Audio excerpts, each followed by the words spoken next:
근데 이걸 억지로 꾹꾹 참으면서 막 가가지고 다 팔았어요. 팔았다는 건 뭐야? 고백한 거예요. 그게 다 팔아서 샀어요. 표현한 거예요. 천국도 마찬가지예요. 영생, 구원 발견하는 거예요. 어디서? 땅 속에서, 흙 속에서. 우리하고 똑같이 흙으로 만든 몸을 가지고 오신 인간 예수에게서 영생, 구원, 은혜, 약속, 생명 이걸 다 발견해야 된다고요. 발견하고 가서 다 팔고서 다 팔아. 다 팔는 것으로 그 발견을 고백하고 다시 그 땅을 삶으로써 표현하는 거예요. 창조도 마찬가지예요. 오늘 그래서요, 오늘은 이 발견을 하는 데 있어서는요, 과학과 이성을 도움으로 우리가 관찰을 해야 돼요. 그리고 성령의 도우심을 받아 계시를 받아야 돼요. 그래서 이성과 계시가, 우리의 이성과 계시가 만나 어떤 위대한 발견에 이르러야 돼요, 여러분이. 그래서 오늘은요, 옆에 보면 사실과 진실 찾기가 나오잖아요. 사실이 아니라 우리는 창조가 사실이냐? 우리는 그런 질문을 하는 게 아니고, 지금 피조된 세계, 지금 있는 존재하는 이 세계의 진실이 뭐냐? 진실 찾기를 하는 거예요. 왜? 사실로 검증할 수 없으니까. 진실 찾기를 하는 거예요. 그 다음에 그 진실을 찾는데 그 진실의 뿌리가 바로 의미이거든요. 다음 시간에 할 거예요. 창조의 의미가 뭐냐. 그러면 그 의미의 뿌리는 가치이거든요. 그럼 창조의 가치는 뭐냐. 그 뿌리는 개념인데 창조의 개념은 뭐냐. 그 뿌리는 원리인데 그 원리는 뭐냐. 창조의 원리는 뭐냐. 그리고 창조의 실체. 누구예요? 창조주 하나님은 누구냐? 존재론적인 순서와 인식론적인 순서라고 밑에 썼는데요. 존재론적인 순서는 어때요? 하나님으로부터 창조의 원리로, 개념으로, 가치로, 의미로, 사실로 나타나지요?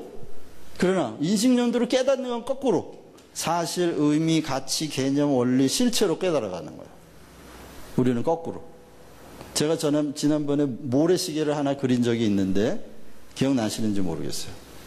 모래시계 위에서 똑 떨어지면 우리 앞에 탁 나타나잖아요. 그 우리는 나타나는 것만 보고 사실만 보지만 사실은 그 위에 보이지 않는 모래시계 위에 실체, 원리, 개념, 가치, 의미에서 똑 떨어져 사실로 온 거예요. 이게 그냥 온 게 아니고. 자, 그래서 이제 6주 동안 그런 길을 갈 거예요. 그러니까 기존 성경 공부하고 좀 다르고 어떻게 보면 우리는 지금 창조에 대한 개념을 세워가는 거예요. 개념을 세워가는 거예요. 그리고 이거는 말씀드렸지만 여러분 안에 이 발견으로, 예를 들면 제가 그 아마존의 숲속을 걸으면서 생각나는 말이 있어요. 제가 아르메니아에서 만난 KBS 기자하고 2달 동안 이제 취재를 다니는데 그분이 그런 얘기를 하더라고, 어느 날. 자기는 무신론자였대요, 무신론자. 무신론자였는데 부인이 성당을 다니니까 그냥 쫄래쫄래 따라다녔대요. 그런데 어느 날 취재를 갔는데, 알래스카를 취재를 갔는데요. 취재를 가가지고 오로라를 봐버린 거야, 차 타고 가다가. 초저녁에 오로라를 봤는데, 해가 넘어가는 그 즈음에 오로라, 그분이, 여러분 오로라 보셨죠? 저기, TV에서 오로라 같은 거 보셨죠? 그 오로라가 막 눈앞에 한없이 펼쳐져 있는데, 자기도 모르게 입속에서, 하나님 있나 보다. 있을 거야.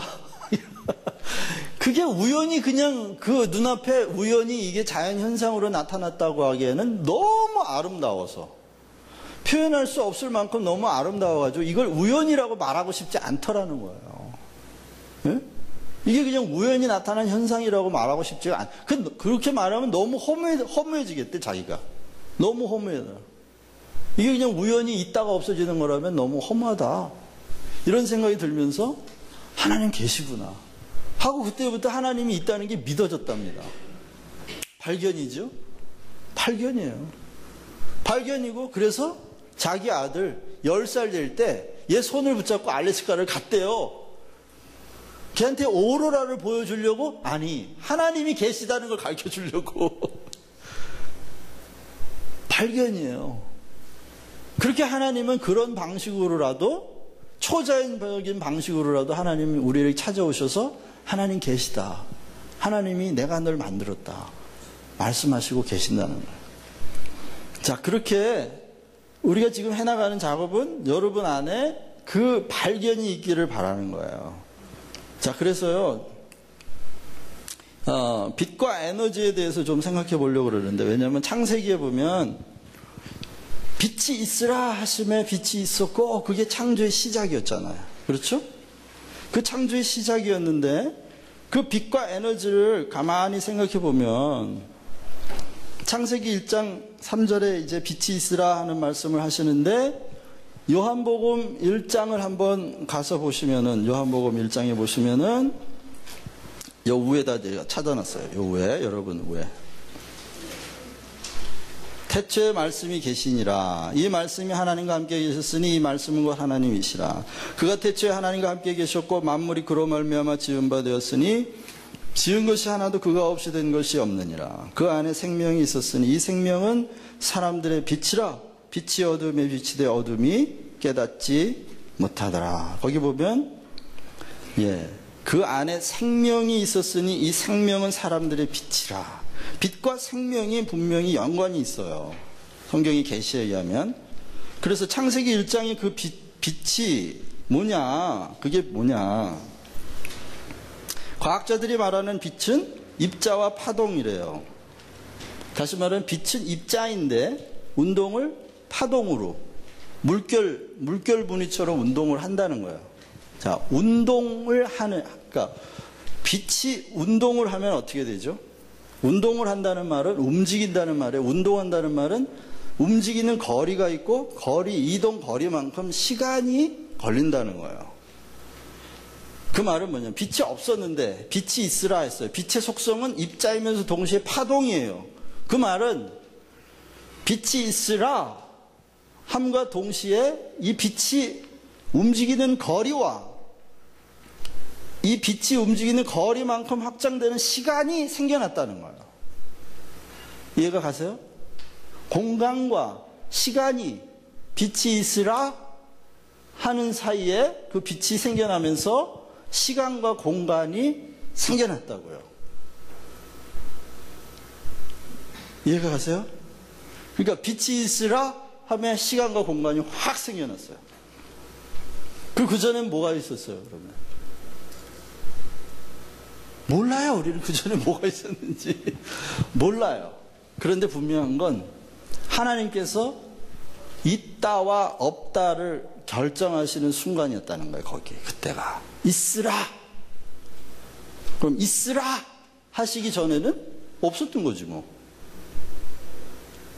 그러면 있으라 하면 봐요. 있으라 하심과 동시에 우리가 지금 얘기하는 존재라는 것이 발생해 버렸어요. 그러면 존재라는 것이 발생해 버리면 반대로 있다라는 개념이 생긴 거잖아요. 그러면 있다라는 개념이 있으면 반대로 뭐가 동시에 생겨나는 걸까요? 없다라는 개념이 반대로 동시에 생겨나는 거예요. 그렇죠? 자, 그런데 문제는 있다 또는 존재는 실존 안에, 시간과 공간 안에 들어와 버렸는데 없다라는 것은 시간과 공간 안에 들어오지 못하고 개념으로만 남는 거예요. 시간과 공간 안에 들어오면 이미 다 있는 거잖아요. 그렇죠? 그렇죠? 그런데 없다라는 것은 시간과 공간 안에 들어오지 못한 채 개념만 남는 거예요. 없다라는 개념. 바로 그 개념이 들어오기 때문에 두려움이라고 하는 감정이 생기는 거예요. 그러나 실제로 없다는 실존할 수 있어요, 없어요? 그건 하나님한테 달려있는 거야. 왜? 이제 없으라! 그러면 다 없어지잖아, 이제. 있으라 해서 있었으니까. 없으라 하면 없어지는 거예요. 그럼 하나님의 창조주 하나님은 그렇게 있다와 없다를 결정하시는 방식으로 창조를 시작했다는 거예요. 그런데 여기서 지금 퀀텀 메케닉스라는 걸 하나, 만화 영화를 하나 볼 거예요, 우리가 지금. 만화 영화를 하나 볼 텐데요.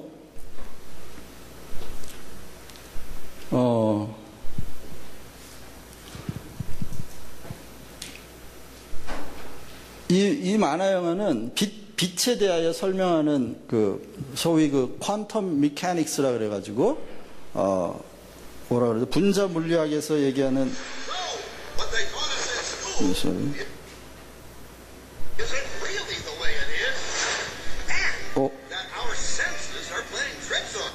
잠깐만요. 왜 안 되지?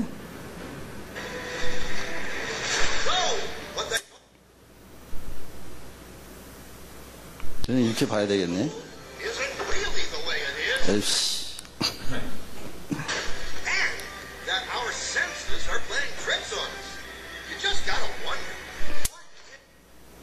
그냥 이렇게 보자고요.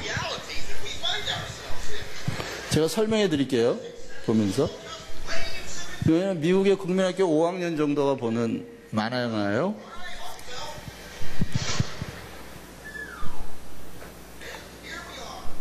자, 이제 실험을 합니다. 이건 실제로 과학자들이 한 것을 실험해 놓은 걸 만화로 만드는 거예요.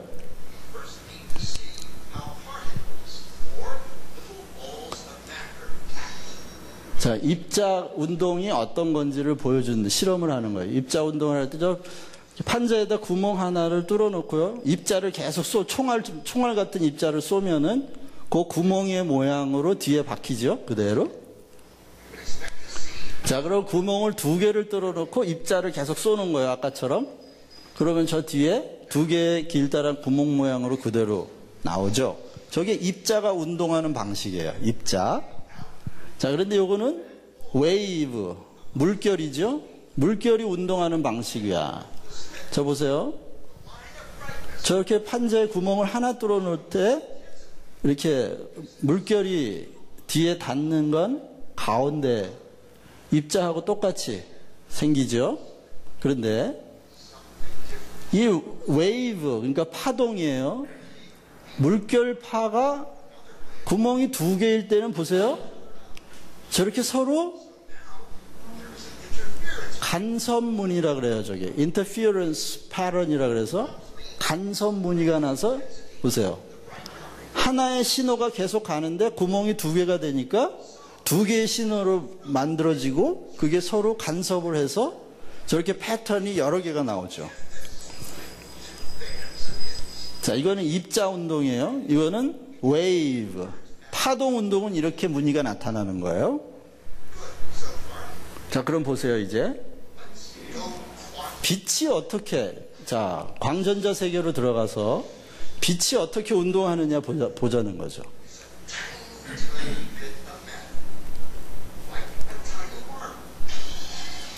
아주 작은 입자 같은 전자가 들어있는 빛을 쏘니까 구멍이 하나일 때는 한 줄이 생겼는데, 자, 구멍이 2개인 걸 통과시키니까 저 뒤에 아까 물결파가 났던 것처럼 똑같이 무늬가 생겨요. 빛이 파동으로 마치 물결처럼 운동을 한다는 증거죠.